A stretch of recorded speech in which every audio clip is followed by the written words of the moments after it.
ప్రజలకు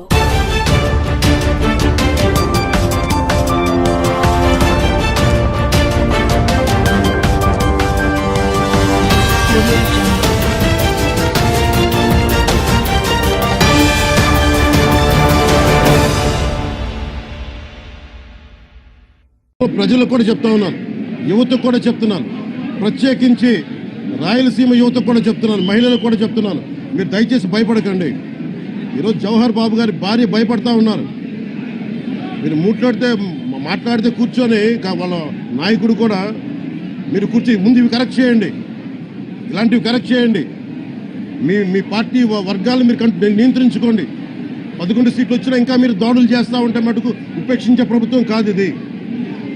అలాగే ముఖ్యంగా రాయలసీమ యువతకు చెప్తున్నాను, ఇలాంటి తప్పులు జరిగినప్పుడు ఆధిపత్య అహంకారంతో దాడులు చేస్తున్నప్పుడు నిజంగా మీరు ఎదుర్కోండి, మేము అండగా ఉన్నాం మీకు. నాయకులకు కూడా భయపడకుండా మీరు ఎదుర్కోండి, నిలువరించండి, వీళ్ళని భయపడకండి. మీరు ఇలా భయపడే ఈ రోజున ఒక ఎస్సీ అధికారి జవహర్ బాబు గారి మీద దాడి చేసి కులం పేరుతో దూషించారు. అన్ని రకాలు నువ్వు ఎలా తిరుగుతావో చెప్పి దూషించారు. నువ్వు వెళ్ళి రిటైర్ అని నేను చంపేస్తామని చెప్పి బెదిరిస్తా ఉన్నారు. ఇవన్నీ సాక్కూడదంటే కేవలం ఇది పోలీసు ప్రభుత్వాలే కాదు, దీనికి ప్రజలు కూడా దీనికి స్పందించాలి. ఓట్లేసి మన పని అయిపోయిందంటే కదా, ఇలాంటి వాటికి మీరు బయటకు వచ్చి మాట్లాడాలి. భవిష్యత్తులో ఇలాంటి నాయకులు మళ్ళీ ఎన్నికల్లో పాల్గొనాలంటే కూడా వాళ్ళకి భయం రావాలి. మీరు ఆ స్థితిలో ప్రజలు కూడా దీన్ని అప్రమత్తంగా మీరు కూడా దీనికి బాధ్యత వహించండి. ప్రభుత్వం